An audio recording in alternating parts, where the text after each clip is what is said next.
ಇವತ್ತು ಇಡೀ ದೇಶದಾದ್ಯಂತ ರೈತರು ಒಂದಷ್ಟು ಬೇಡಿಕೆಯನ್ನು ಇಟ್ಟುಕೊಂಡು ಬೆಂಬಲ ಬೆಲೆ ನಿಗದಿಯನ್ನು ಮಾಡಿ ಅಂತ ಹೇಳಿ ಇವತ್ತು ದೆಹಲಿಯತ್ತ ದೆಹಲಿ ಚಲೋ ಅನ್ನುವ ಅಭಿಯಾನವನ್ನು ಶುರು ಮಾಡಿಕೊಂಡಿದ್ದಾರೆ.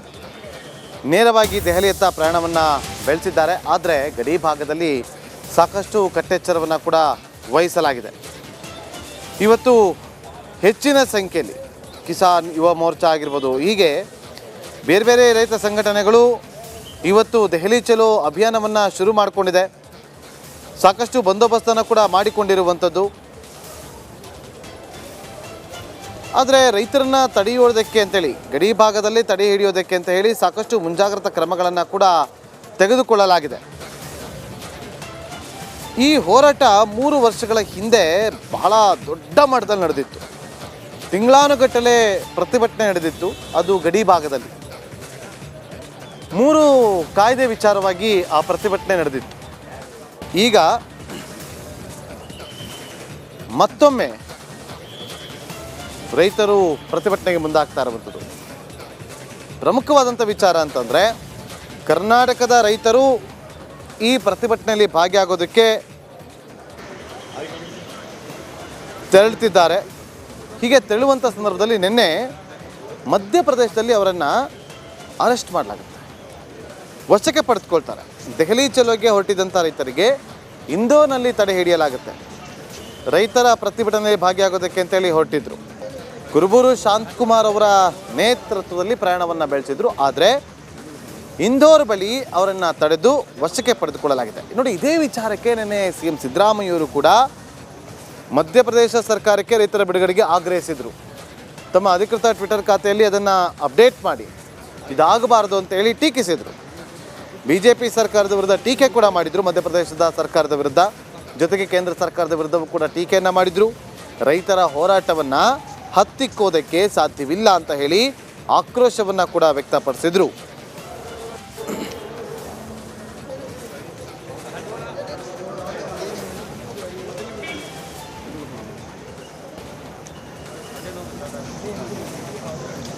ನೋಡಿ, ಇವತ್ತು ಗಮನಿಸ್ತಾ ಇದ್ವಿ ಅಲ್ಲಿ ದೃಶ್ಯಾವಳಿಯಲ್ಲಿ ರೋಡ್ಗಳನ್ನು ಹೇಗೆ ಬ್ಲಾಕ್ ಮಾಡಿದ್ದಾರೆ ಅಂತ ಹೇಳಿ ಪೊಲೀಸರು. ರೋಡ್ನಲ್ಲಿ ಈ ಮೊಳೆಯ ರೀತಿಯಲ್ಲಿ ಹಾಕಿ ಟ್ರ್ಯಾಕ್ಟರ್ಗಳು ಹೋಗಬಾರ್ದು ಅನ್ನೋ ರೀತಿಯಲ್ಲಿ ಸಿಮೆಂಟ್ಗಳನ್ನು ಹಾಕಿ ಅದನ್ನು ಚುಚ್ಚಲಾಗಿತ್ತು. ಸಿಮೆಂಟ್ನಲ್ಲಿ ರೋಡ್ಗಳನ್ನು ಬ್ಲಾಕ್ ಮಾಡಲಾಗಿತ್ತು. ಅಂದರೆ ಸಿಮೆಂಟ್ ವಾಲ್ ಥರ ಅದನ್ನು ಬ್ಲಾಕ್ ಮಾಡುವಂಥ ಕೆಲಸಗಳು ಕೂಡ ಆಗಿತ್ತು. ಆದರೂ ಕೂಡ ರೈತರು ನಾವು ದೆಹಲಿ ಚಲೋ ಮಾಡೇ ಮಾಡ್ತೀವಿ ಅಂತೇಳಿ ಈಗ ಮುಂದಾಗಿರುವಂಥದ್ದು. ಆದರೆ ಕರ್ನಾಟಕದಿಂದ ಕೂಡ, ಕೇವಲ ಕರ್ನಾಟಕ ಅಷ್ಟೇ ಅಲ್ಲ, ದೇಶಾದ್ಯಂತ ರೈತರು ಇವತ್ತು ಆ ಒಂದು ದೆಹಲಿ ಚಲೋ ಪ್ರತಿಭಟನೆಯಲ್ಲಿ ಭಾಗಿಯಾಗೋದಕ್ಕೆ ಅಂತೇಳಿ ತೆರಳ್ತಾ ಇದ್ರು. ನಿನ್ನೆ ಕರ್ನಾಟಕದಿಂದ ಕುರುಬೂರು ಶಾಂತಕುಮಾರ್ ಅವರ ತಂಡ ಪ್ರಯಾಣವನ್ನು ಮಾಡಬೇಕಾದ್ರೆ ಮಧ್ಯಪ್ರದೇಶದ ಇಂದೋರ್ ಬಳಿ ಅವರನ್ನು ಮಧ್ಯಪ್ರದೇಶದ ಪೊಲೀಸರು ವಶಕ್ಕೆ ಪಡೆದುಕೊಳ್ತಾರೆ. ವಶಕ್ಕೆ ಪಡೆದುಕೊಂಡಂಥ ಸಂದರ್ಭದಲ್ಲಿ ಕೆಲ ಗಾಯಗಳಾಗಿತ್ತು ಅಂತ ಹೇಳಿ ಮಾಹಿತಿ ಕೂಡ ಇದೆ. ಕೆಲವರು ಆಸ್ಪತ್ರೆಯಲ್ಲಿ ಚಿಕಿತ್ಸೆಯನ್ನು ಪಡೆಯುತ್ತಿದ್ದಾರೆ, ಕೆಲವರನ್ನು ಅವರೇ ಪೊಲೀಸರೇ ಗೃಹ ಬಂಧನದಲ್ಲಿ ಇರಿಸಿದ್ದಾರೆ ಅಂತ ಹೇಳಿ ಒಂದಷ್ಟು ವಿಚಾರಗಳು ಗೊತ್ತಾಗ್ತಾ ಇತ್ತು. ಸೊ ಇನ್ನೂ ಕೂಡ ಅವರನ್ನು ಬಿಡುಗಡೆಗೊಳಿಸಿಲ್ಲ. ದೆಹಲಿಯಲ್ಲಿ ದೊಡ್ಡ ಮಟ್ಟದಲ್ಲಿ ಪ್ರತಿಭಟನೆ ನಡೆಸೋದಕ್ಕೆ ಮುಂದಾಗ್ತಾ ಇರುವಂಥದ್ದು ರೈತರ ಸಂಘಗಳು. ಕಿಸಾನ್ ಯುವ ಮೋರ್ಚಾ ಟಿಕಾಯ್ತ್ ಅವರ ನೇತೃತ್ವದಲ್ಲಿ 3 ವರ್ಷದ ಹಿಂದೆ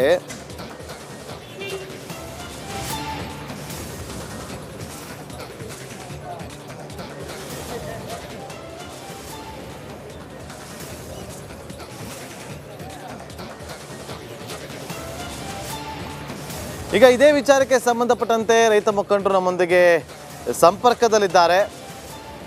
ಸರ್, ನಮಸ್ಕಾರ. ನಮಸ್ಕಾರ ಸರ್, ನಾಗರಾಜ್ ಅಂತ.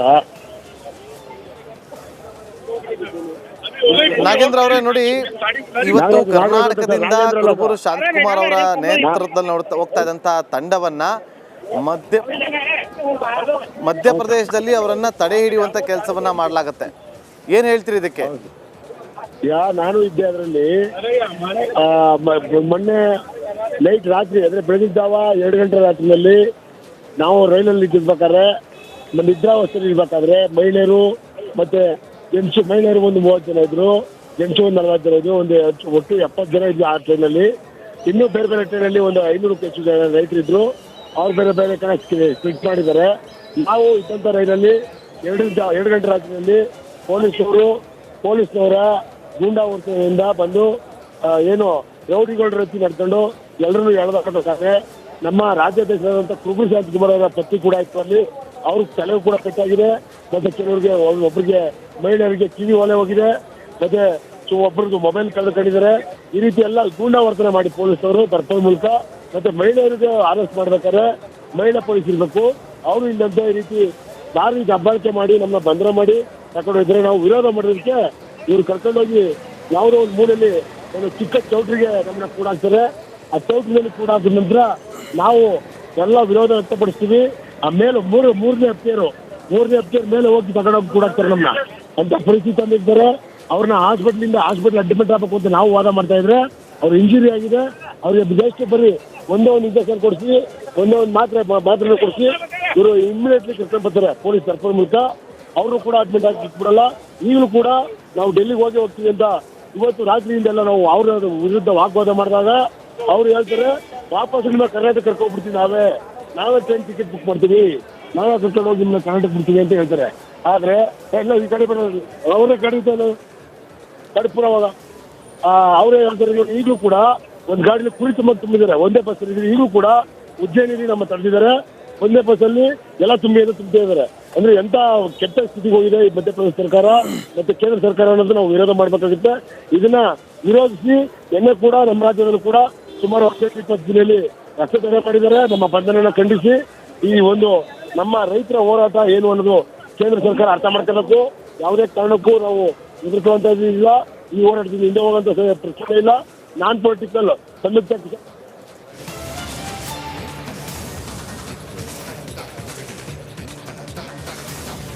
ಓಕೆ, ಧನ್ಯವಾದಗಳು ರಿಪಬ್ಲಿಕ್ ಕನ್ನಡದ ಜೊತೆ ಮಾತನಾಡೋದಕ್ಕೆ ಸರ್. ನಿಮ್ಮ ಹೋರಾಟ ಏನು ಮುಂದುವರಿತಾ ಇದೆ ಅದು ನಿಮಗೆ. ಬೆಂಗಳೂರನ್ನು ಸಿಲಿಕಾನ್ ಸಿಟಿ ಅಂತ ಕರೀತಾರೆ, IT ಸಿಟಿ ಅಂತ ಕರೀತಾರೆ. ಇದರ ಜೊತೆಯಲ್ಲಿ ಗಾರ್ಡನ್ ಸಿಟಿ ಅಂತಲೂ ಕೂಡ ಕರೀತಾರೆ. ಕಾರಣ ಲಾಲ್ಬಾಗ್ ಹಾಗೂ ಕಬ್ಬನ್ ಪಾರ್ಕ್ನ ವಿಚಾರವಾಗಿ. ಬೆಂಗಳೂರಿನಲ್ಲಿ ಅತಿ ಹೆಚ್ಚು ಪಾರ್ಕ್ಗಳು ಇರುವಂಥ ಹಿನ್ನೆಲೆಯಲ್ಲಿ ಗಾರ್ಡನ್ ಸಿಟಿ ಅಂತ ಕರೀತಾರೆ. ಆದರೆ ಇಂಥ ಒಂದು ಪಾರ್ಕ್ನಲ್ಲಿ, ಕಬ್ಬನ್ ಪಾರ್ಕ್ನಲ್ಲಿ 10 ಅಂತಸ್ತಿನ ಕಟ್ಟಡ ಕಟ್ಟೋದಕ್ಕೆ ಸಿದ್ಧತೆ ನಡೀತಾ ಇದೆ. ಆ ಸಿದ್ಧತೆಯ ವಿಚಾರವಾಗಿ ವಾಕರ್ಸ್ ಅಸೋಸಿಯೇಷನ್ ತೀವ್ರ ವಿರೋಧವನ್ನು ವ್ಯಕ್ತಪಡಿಸ್ತಾ ಇದೆ. ಕಬ್ಬನ್ ಪಾರ್ಕ್ ವಾಕರ್ಸ್ ಅಸೋಸಿಯೇಷನ್ ಇಂದ ಧರಣಿಗೆ ಮುಂದಾಗ್ತಾ ಇರುವಂಥದ್ದು. 200ಕ್ಕೂ ಹೆಚ್ಚು ವಾಕರ್ಸ್ ಭಾಗಿಯಾಗಿದ್ದಾರೆ, ಕಿಡಿಕಾರ್ತಿದ್ದಾರೆ. ಕಬ್ಬನ್ ಪಾರ್ಕ್ನಲ್ಲಿ ಸದ್ಯ ಉತ್ತಮವಾದಂಥ ಗಾಳಿಯ ವಾತಾವರಣ ಇದೆ. ಕಟ್ಟಡ ಕಟ್ಟಿ ಪಾರ್ಕ್ನ ಸೌಂದರ್ಯ ಹಾಳು ಮಾಡದಂತೆ ಮನವಿಯನ್ನ ಮಾಡಿಕೊಂಡಿದ್ದಾರೆ. ನಮ್ಮ ಕಬ್ಬನ್ ಪಾರ್ಕ್ ಉಳಿಸಿ, ಪ್ರಾಣಿ ಪಕ್ಷಿ ಉಳಿಸಿ ಅಂತ ಧರಣಿ ಮಾಡ್ತಿದ್ದಾರೆ. ನೋಡಿ, ಇವತ್ತು ಕಬ್ಬನ್ ಪಾರ್ಕ್ಗೆ ಎಷ್ಟೋ ಜನ ಬೆಂಗಳೂರಿನ ಬೇರೆ ಬೇರೆ ಕಡೆಯಿಂದ ಮೂಲೆಯಿಂದ ಬರ್ತಾರೆ. ಬೆಳಗ್ಗೆ ಹೊತ್ತು ನೀವು ಹೋಗಿದ್ರೆ ಕಬ್ಬನ್ ಪಾರ್ಕ್ನಲ್ಲಿ 6 ಗಂಟೆಯಿಂದ 8 ಗಂಟೆವರೆಗೂ ಕೂಡ ಸಾಕಷ್ಟು ಜನ ಬಂದು ಅಲ್ಲಿ ವಾಕಿಂಗ್ ಅನ್ನ ಮಾಡ್ತಾರೆ, ಜಾಗಿಂಗ್ ಅನ್ನ ಮಾಡ್ತಾರೆ, ಯೋಗ ಮಾಡ್ತಾರೆ, ಒಂದು ರೀತಿಯಲ್ಲಿ ಮೆಡಿಟೇಷನ್ಗಳನ್ನ ಮಾಡ್ತಾರೆ. ಯಾಕೆಂದ್ರೆ ಅಲ್ಲಿ ಉತ್ತಮವಾದಂಥ ವಾತಾವರಣ ಇದೆ. ಒಳ್ಳೆಯ ರೀತಿಯಲ್ಲಿ ಆಮ್ಲಜನಕದ ಒಂದು ವಾಸನೆ ನಾವು ತೆಗೆದುಕೊಳ್ಬೋದು ಅಂತೇಳಿ ಉಸಿರಾಟದ ಒಂದು ವಿಚಾರವಾಗಿ ಸಮಸ್ಯೆ ಇರೋರೆಲ್ಲರೂ ಕೂಡ ಅಲ್ಲಿ ಬಂದು ವಾಕಿಂಗ್ ಅನ್ನ ಮಾಡ್ತಾರೆ. ಆದರೆ ಇಂತಹ ಒಂದು ಕಬ್ಬನ್ ಪಾರ್ಕ್ನಲ್ಲಿ 10 ಅಂತಸ್ತಿನ ಕಟ್ಟಡ ನಿರ್ಮಾಣಕ್ಕೆ ಸಿದ್ಧತೆ ನಡೆದಿತ್ತು. ಈ ವಿಚಾರವಾಗಿ ಈಗ ವಾಕರ್ಸ್ ಅಸೋಸಿಯೇಷನ್ ಸುಮಾರು 200ಕ್ಕೂ ಹೆಚ್ಚು ಜನ ಪ್ರತಿಭಟನೆಗೆ ಮುಂದಾಗ್ತಾ ಇರುವಂಥದ್ದು. ಕಬ್ಬನ್ ಪಾರ್ಕ್ ನನ್ನ ಸಹೋದರಿ ದಿವಿತ್ ಇದ್ರು ಅಲ್ಲೇ. Divith, over to you. Thank you Nagendra Babu. Yes, ಗಮನಿಸ್ತಾ ಇದ್ದೀವಿ ಕಬ್ಬನ್ ಪಾರ್ಕ್ ಅಂದರೆ ನಿಮಗೆ ಬೆಂಗಳೂರಿನಲ್ಲಿ ಕಬ್ಬನ್ ಪಾರ್ಕ್ ಮತ್ತು ಲಾಲ್ಬಾಗ್ ಒಂದು ರೀತಿಯಲ್ಲಿ ಗ್ರೀನ್ ಬೆಲ್ಟ್. ಪ್ರಮುಖವಾಗಿ ಯಾವ ರೀತಿ ಬೆಂಗಳೂರು ನಗರ ಬೆಳೀತಾ ಇದೆ ಅನ್ನುವಂಥದ್ದನ್ನು ಗಮನಿಸ್ತಾ ಇದ್ದೀವಿ. ಇಲ್ಲಿ ಸಾಕಷ್ಟು ವಾಯು ಮಾಲಿನ್ಯ, ಶಬ್ದ ಮಾಲಿನ್ಯ, ಎಲ್ಲ ಮಾಲಿನ್ಯಗಳನ್ನು ಒಳಗೊಂಡಂಥ ಈ ಬೆಂಗಳೂರು. ಆದರೆ ಹಸಿರು ಬೆಲ್ಟ್ ಅನ್ನೋದನ್ನ ನಾವು ನೋಡೋದು ಕೇವಲ ಕಬ್ಬನ್ ಪಾರ್ಕ್ ಮತ್ತು ಲಾಲ್ಬಾಗ್ನಲ್ಲಿ ಮಾತ್ರ ನಾವು ನೋಡಲಿಕ್ಕೆ ಸಾಧ್ಯ.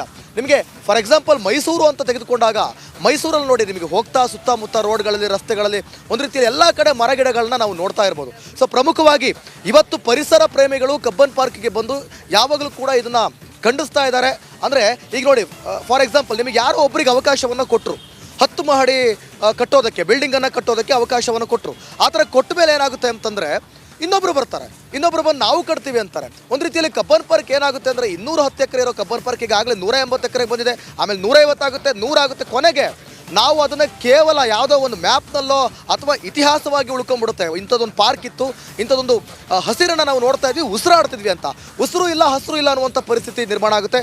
ಪ್ರಮುಖವಾಗಿ ಇವತ್ತು ಮುಖ್ಯಮಂತ್ರಿ ಚಂದ್ರು ಕೂಡ ನಮ್ಮ ಜೊತೆ ಜಾಯ್ನ್ ಆಗ್ತಿದ್ದಾರೆ. ಸಾಕಷ್ಟು ಪರಿಸರ ಪ್ರೇಮಿಗಳು ಎಲ್ಲರೂ ಕೂಡ ಇದ್ದಾರೆ. ನಾವು ಅವ್ರನ್ನ ಮಾತನಾಡ್ತಾ ಹೋಗ್ತೀನಿ. ಸರ್ ನಮಸ್ತೆ. ಸರ್, ಪ್ರಮುಖವಾಗಿ ನೋಡಿ, ಹಸಿರೇ ಉಸಿರು ಅಂತ ಸರ್ಕಾರ ಹೇಳ್ಕೊಂಬರುತ್ತೆ, ವಾಗ್ದಾನ ಮಾಡುತ್ತೆ. ಆದರೆ ಏನು ಸರ್, ಈಗ ಮಹಡಿ ಅಂತೆ, ಕಮರ್ಷಿಯಲ್ ಏನೇನೋ ಆಗ್ತಾ ಇದೆಯಲ್ಲ, ಯಾಕೆ ಅಂತ? ನುಡಿಯೋದೊಂದು ನಡೆಯೋದೊಂದು ಈ ಸಾಮಾನ್ಯವಾಗಿ ವ್ಯವಸ್ಥೆಯಲ್ಲಿ ಮತ್ತು ಸರ್ಕಾರಗಳಲ್ಲಿ ಆಗ್ತಾನೇ ಇದೆ. ಅವರವರ ಅನುಕೂಲಕ್ಕೆ ತಕ್ಕಂತೆ ಅನಿವಾರ್ಯ ಅಂತ ಹೇಳಿಕೊಂಡು ಮಾಡ್ತಾರೆ. ಆದರೆ ಸಾಮಾಜಿಕ ಕಾಳಜಿ ಕಳಕಳಿ ಇರ್ತಕ್ಕಂಥ ಯಾವುದೇ ವ್ಯವಸ್ಥೆ ಸರ್ಕಾರ ಇಂಥದ್ದಕ್ಕೆಲ್ಲ ಕೈ ಹಾಕೋದಿಲ್ಲ. ಇಲ್ಲಿ ಭಾಳ ಸೂಕ್ಷ್ಮವಾಗಿ ಯೋಚನೆ ಮಾಡಬೇಕಾಗಿರೋದು, ಒಂದು ಕೋರ್ಟ್ ಆದೇಶ ಕೊಡಿಸಿದೆ, ಅದನ್ನು ಅವರೇ ಹೇಳ್ಬೋದಾಗಿತ್ತು ಸರ್ಕಾರದವ್ರನ್ನ, ಇಲ್ಲ ನೀವು ಮಾಡಬೇಡಿ, ಇದನ್ನು ಕೊಡೋದಕ್ಕಾಗಲ್ಲ, ಈಗಾಗಲೇ ನಾವು ಕಳ್ಕೊಂಡಿದ್ದೀವಿ ಎಷ್ಟು ಅನ್ಆಥರೈಸ್ಡ್ ಆಗಿ ಜಮೀನೆಲ್ಲ. ನೀವು ಹೇಳಿದಾಗ ಹಸಿರು ಉಸಿರು ಅಂತಕ್ಕಂಥದ್ದು ಇರೋದೇ ಬೆಂಗಳೂರಿಗೆ ಹೃದಯ ಭಾಗ ಅಂತಂದರೆ ಕಬ್ಬನ್ ಪಾರ್ಕು ಮತ್ತು ಲಾಲ್ ಭಾಗು ಅಂಥದ್ರಲ್ಲಿ ಬಹುತೇಕ ಜನರಿಗೆ ಇದು ಅನುಕೂಲ ಇದೆ. ಆಮೇಲೆ ಕಲುಷಿತವಾಗ್ತಾ ಇದೆ ಮತ್ತು ಪರಿಸರ ಎಲ್ಲ ಹಾಳಾಗ್ತಾ ಇದೆ. ಇಲ್ಲಿ ಕೋರ್ಟ್ ಕೂಡ ತಮ್ಮ ಅನುಕೂಲಕ್ಕೆ ಬೇಕಾಗಿರೋದ್ರಿಂದ ಬೇರೆ ಬೇರೆ ಕಡೆ ಆದಾಗ ಕೋರ್ಟು ಕೂಡ ಏನು ಹೇಳುತ್ತೆ ಅಂದರೆ ಕಠಿಣವಾದ ನಿರ್ಧಾರಗಳನ್ನೇ ತಗೊಳ್ಳುತ್ತೆ. ಆ ಕಟ್ಟಬೇಡಿ, ಆ ಬಿಲ್ಡಿಂಗ್ ಕಟ್ಟಬೇಡಿ, ಇದನ್ನೆಲ್ಲ ಕಟ್ಟಬೇಡಿ. ಅವರು ಭಾಳ ನಾಜೂಕಾಗಿ ತಮಗೆ ಬೇಕಾಗಿರೋದ್ರಿಂದಲೋ ಏನೋ ಕಟ್ಟದೇ ಹತ್ತು ಮಾಡಿಯನ್ನು ಕಟ್ಟಿ ಒಂದೇ ಒಂದು ಮರವನ್ನು ಕಡಿದೇ ಇರೋ ಥರ ಕಟ್ಟಿ ಅಂತ ಅಂದಾಗ ಯಾವ ಜಾಗದಲ್ಲಿ ಮರ ಕಡಿದಕ್ಕೆ ಬಿಲ್ಡಿಂಗ್ ಕಟ್ಟೋಕ್ಕಾಗುತ್ತೆ? ಕಟ್ಟಿದ್ದಾದಮೇಲೆ ಅದಕ್ಕೆ ಪಾರ್ಕಿಂಗ್ ಬೇಡವಾ? ಪಾರ್ಕಿಂಗ್ ಆದಮೇಲೆ ಉಸಿರಾಟಕ್ಕೆ ಜಾಗ ಬೇಡವಾ? ಒಂದು ಕಾಂಪೌಂಡ್ ಬೇಡವಾ? ಇದೆಲ್ಲ ಇದೆ. ಆ ದೃಷ್ಟಿಯಿಂದ ನಾನು ಅದನ್ನು ಹೆಚ್ಚು ಮಾತಾಡೋಕ್ಕೆ ಹೋಗಲ್ಲ. ಆದರೆ ಈ ಸರ್ಕಾರ ಅದು ಅಕಸ್ಮಾತ್ ಕೊಟ್ಟಿದ್ರು ಕೂಡ ಆಗೋಲ್ಲ, ಬೇರೆ ಕಡೆ ವ್ಯವಸ್ಥೆ ಮಾಡ್ತೀವಿ. ಯಾಕಂದ್ರೆ ನೋಡಿ, 1975ರಲ್ಲಿ ಯಾವುದೇ ರೀತಿ ಮರಗಿಡಗಳನ್ನ ಕಡಿಬಾರ್ದು, ಮತ್ತು ಅಂದರೆ ಆ ಟೈಮ್ ಹಂಗಿತ್ತು ಈ ಒಂದು ಅಭಿವೃದ್ಧಿ ಅನ್ನೋದು ಬೆಂಗಳೂರಲ್ಲಿ. ಆ ಟೈಮ್ ಹೆಂಗಿತ್ತು ಅನ್ನೋದು. ಆದರೆ 2019ರಲ್ಲಿ ಮತ್ತೆ ಹೈಕೋರ್ಟ್ ಆದೇಶವನ್ನು ಮಾಡುತ್ತೆ, ಕಟ್ಟಬಹುದು ಅಂತ. ಅಂದರೆ ಕೆಲವೊಂದು ರೂಲ್ಸ್ ಆ್ಯಂಡ್ ರೆಗ್ಯುಲೇಷನ್ನ ಕಂಡೀಷನ್ಸ್ನ ಇಟ್ಟು, ಆದರೆ ಅದನ್ನು ದುರ್ಬಳಕೆ ಮಾಡ್ಕೊಳ್ತಿದ್ದಾರಾ ಅಂತ ಹೇಳಿ. ಖಂಡಿತವಾಗ್ಲೂ ಒಂದು ಇಲ್ಲಿ ಮುಜುಗರದ ಪ್ರಶ್ನೆ ಸರ್ಕಾರಕ್ಕೆ, ಕೋರ್ಟ್ನವರಿಗೆ ಕೊಡಬೇಕಲ್ಲ ಅನ್ನೋ ದೃಷ್ಟಿ. ಆದರೆ ಅದಕ್ಕಿಂತ ಭಾಳ ಮುಖ್ಯವಾಗಿ ನಿರ್ದಾಕ್ಷಿಣ್ಯವಾಗಿ ಹೇಳಬೇಕಾಗುತ್ತೆ, ಕೊಡ್ತೀವಿ, ನಿಮಗೆ ಜಾಗ ಬೇಕು ತಾನೆ, ಕೋರ್ಟ್ಗೆ ಕಾಂಪ್ಲೆಕ್ಸ್ ಬೇಕು, ನಾವು ಬೇಡ ಅಂತಾನೆ. ದೊಡ್ಡದಾಗ್ತಾ ಇರಬೇಕಾದ್ರೆ ವ್ಯವಸ್ಥೆ ಆಗ ಬಿಡಿ, ಅದೆಲ್ಲೋ ರೇಸ್ ಕೋರ್ಸು ಎಂಥದ್ದನ್ನು ಖಾಲಿ ಮಾಡಿಸ್ತಿರೋ ಅಲ್ಲೆಲ್ಲ ನಾವು ಮಾಡಿಸಿ ಜಾಗ ಕೊಡ್ಬೋದು, ಎಲ್ಲಿ ಬೇಕಾದ್ರೂ ಕೊಡ್ಬೋದು. ಆಮೇಲೆ ಇಲ್ಲೇನು ಕಮ್ಯುನಿಕೇಷನ್ ಬೇಕಾದರೂ ಸುಲಭ ಪಕ್ಕದಲ್ಲೇ ಇರಬೇಕು ಅಂತ ಏನಿಲ್ಲ. ಹಾಗಾಗಿ ನಾವು ಆಮ್ ಆದ್ಮಿ ಪಾರ್ಟಿ ಇದನ್ನು ನಾವು ಖಂಡಿಸ್ತೀವಿ, ಬೆಂಬಲಿಸೋದಿಲ್ಲ. ಯಾವ ಕಾರಣಕ್ಕೂ ಕೂಡ ಆ ಒಂದು ಆದೇಶವನ್ನು ಪಾಲಿಸಬೇಕಾದ ಅಗತ್ಯ ಇಲ್ಲ ಸರ್ಕಾರ. ಈಗ ಏನು ಮಾಡಬೇಕು ಅಂದ್ಕೊಂಡಿದ್ದಾರೆ ಸರ್ ಈ ಕ್ಷಣ ಈಗ ಇಲ್ಲಿ ಬಂದು? ಈಗ ನಾನು ಹೇಳ್ತಿರೋದು ಸರ್ಕಾರಕ್ಕೆ ತುರ್ತಾಗಿ ಅದನ್ನು ತಡೀತಿದ್ದೀವಿ ಮತ್ತು ಅದನ್ನೇನು ಕಟ್ಟೋದಕ್ಕೆ ಹೋಗೋದಿಲ್ಲ ಅಂತ ತೀರ್ಮಾನವನ್ನು ನೀವು ಸದನವೂ ನಡೀತಿರೋದ್ರಿಂದ ಹೇಳಬೇಕು.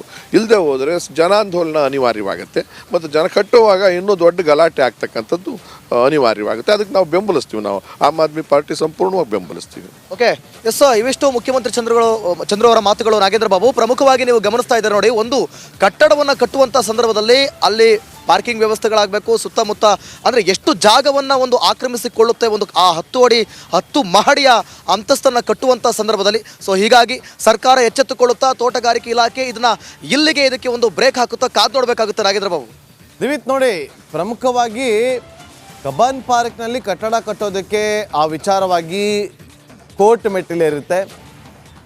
2019 ಅಂತ ಅನಿಸುತ್ತೆ, ಅಥವಾ ಕೆಲ ದಿನಗಳ ಹಿಂದೆ ಅಂತ ಅನಿಸುತ್ತೆ. ಯಾಕೆಂದರೆ ಕೋರ್ಟ್ ಮರಗಳನ್ನು ಕಡಿಯದೆ ಕಟ್ಟಡವನ್ನು ಕಟ್ಟಬಹುದು ಅಂತ ಹೇಳಿತ್ತು.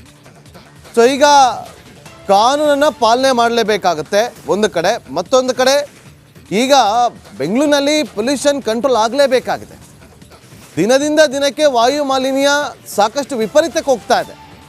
ಸೊ ಈಗ ಕಟ್ಟಡವನ್ನು ಕಟ್ಟೋದ್ರಿಂದ ಕಬ್ಬನ್ ಪಾರ್ಕ್ನಲ್ಲಿ ಏನೆಲ್ಲ ಸಮಸ್ಯೆಗಳಾಗಬಹುದು ಅದನ್ನು ಅಲ್ಲಿರುವಂಥ ವಾಕರ್ಸ್ ಅಸೋಸಿಯೇಷನ್ ಅವರನ್ನು ಮಾತನಾಡಿಸುವಂಥ ಪ್ರಯತ್ನವನ್ನು ಮಾಡ್ಬೋದಾ ದಿವಿತ್? ಎಸ್ ನಾಗೇಂದ್ರ ಬಾಬು, ಗಮನಿಸ್ತಾ ಇರ್ಬೋದು ಅಂತಂದರೆ ಈಗ ನೋಡಿ, ಅಂದರೆ ಎಷ್ಟು ಅದ್ಭುತವಾಗಿದೆ. ಇಲ್ಲಿ ಸಾಕಷ್ಟು ಜನ ಯೋಗಾಭ್ಯಾಸಗಳನ್ನು ಮಾಡ್ತಾರೆ, ಜಾಕಿಂಗ್ ಮಾಡ್ತಾರೆ, ವಾಕಿಂಗ್ ಮಾಡ್ತಾರೆ. ಅಂದರೆ ತುಂಬ ಅನುಕೂಲಕರವಾಗಿದೆ ಬೆಂಗಳೂರಿಗರಿಗೆ. ಕಬ್ಬನ್ ಪಾರ್ಕ್ ಆಗಿರ್ಬೋದು, ಲಾಲ್ಬಾಗ್ ಆಗಿರ್ಬೋದು, ಒಂದು ರೀತಿಯಲ್ಲಿ ಅವರಿಗೆ ಇಲ್ಲಿ ಅಂದರೆ ಈ ಒಂದು ನಗರ ಪ್ರದೇಶದಲ್ಲಿ ಈ ಬ್ಯುಸಿ ಲೈಫ್ನಲ್ಲಿ ಕಬ್ಬನ್ ಪಾರ್ಕ್ ಒಂದು ನೆಮ್ಮದಿಯ ವಾತಾವರಣ ಅಂತಲೇ ಹೇಳ್ಬೋದು. ತೋಟಗಾರಿಕೆ ಇಲಾಖೆ ಇದ್ರ ಬಗ್ಗೆ ಏನು ಕೂಡ ಚಕಾರ ಎತ್ತೇ ಇಲ್ಲ. ನಮ್ಮ ಪ್ರತಿನಿಧಿ ವೀರೇಶ್ ಕೂಡ ಇದ್ದಾರೆ, ಅವರು ಕೂಡ ಈ ಬಗ್ಗೆ ಮಾತನಾಡ್ತಾ ಹೋಗ್ತಾರೆ, ಮತ್ತಷ್ಟು ಎಕ್ಸ್ಪ್ಲೇನ್ ಮಾಡ್ತಾ ಹೋಗ್ತಾರೆ. Over to Veeresh.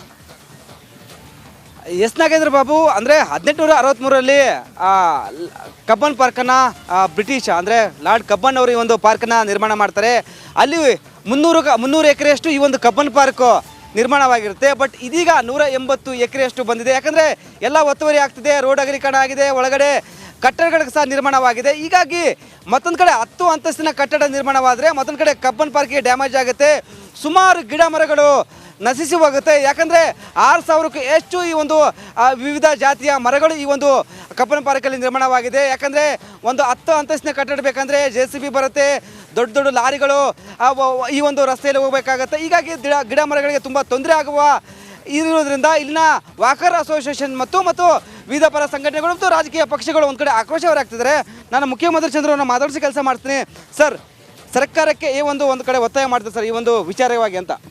ಒಟ್ಟಾರೆ ನಾನು ಹೇಳ್ತಿರೋದು ಎಂಥದ್ದೇ ಆಗಲಿ ಸಾರ್ವಜನಿಕರ ಹಿತವನ್ನು ಕಾಪಾಡಬೇಕಾಗಿರೋದು ನಮ್ಮ ಕರ್ತವ್ಯ. ಅದು ಬೆಂಗಳೂರಂಥ ಜಾಗವನ್ನು ಇನ್ನಷ್ಟು ಕಲುಷಿತವಾಗ್ತಕ್ಕಂಥದ್ದು ಮತ್ತು ವಾಸ ಮಾಡೋಕ್ಕೆ ಯೋಗ್ಯ ಇಲ್ಲದೆ ಇರತಕ್ಕಂಥ ರೀತಿಯನ್ನು ನಿರ್ಮಾಣ ಮಾಡಬಾರ್ದು. ಹಾಗಾಗಿ ತುರ್ತಾಗಿ ಅವರು ಇದನ್ನು ಹಾರ್ಟಿಕಲ್ಚರ್ ಇಲಾಖೆನೋ ತೋಟಗಾರಿಕೆ ಯಾವುದು ಇಲಾಖೆನೋ ಅಥವಾ PW ಇಲಾಖೆನೋ ಏನೇ ಆಗಿರಲಿ, ಏನೇ ರೂಲ್ಸ್ ಇದ್ರು ನೀವು ತಡೆಯಬೇಕಾದ್ದು ನಿಮ್ಮ ಕರ್ತವ್ಯ, ತಡಿಬೇಕಾಗುತ್ತೆ. ಇಲ್ಲದೆ ಹೋದ್ರೆ ಏನಾಗುತ್ತೆ, ಕೋರ್ಟ್ ಆದೇಶವನ್ನು ಮುಂದಿಟ್ಕೊಂಡು ನೀವು ಈ ದಬ್ಬಾಳಿಕೆ ರೀತಿಯಲ್ಲಿ ಅದನ್ನು ಮಾಡ್ತೀವಿ ಅಂತ ಅಂದರೆ ಸಾರ್ವಜನಿಕರು ಎಲ್ಲರ ಜೊತೆಯಲ್ಲೂ ನಾವು ಸೇರಿಕೊಂಡು ಯಾವುದೇ ಕಾರಣಕ್ಕೂ ಕಟ್ಟಡ ಆಗೋದಕ್ಕೆ ನಾವು ಬಿಡೋದಿಲ್ಲ ಅಂತ ನಾನು ಹೇಳ್ತೀನಿ. ಮೇಡಮ್, ನಿನ್ನೆ ಸಹ ನೀವು ಹೋರಾಟ ಮಾಡ್ಕೊಂಡು ಬರ್ತಾ ಇದ್ದೀರಾ, ನಾಳೆ ಸಹ ಹೋರಾಟ ಮಾಡೋಕ್ಕೆ ಮುಂದಾಗ್ತಿದ್ದೀರಾ, ಏನು ಹೇಳ್ತೀರಿ ಮೇಡಮ್ ಅಂತ ಸರ್ಕಾರಕ್ಕೆ ಮತ್ತು ತೋಟಗಾರಿಕೆ ಇಲಾಖೆಗೆ? 2010ರಲ್ಲಿ ಒಂಥರ ಈ ಪ್ರಪೋಸಲ್ ಕೊಟ್ಟಾಗ ಪ್ರೊಟೆಸ್ಟ್ ಮಾಡಿದ್ದಾರೆ ಜನ, ಇಲ್ಲಿ ಸಿಟಿಸನ್ಸ್ ಮಾಡಿದ್ದಾರೆ.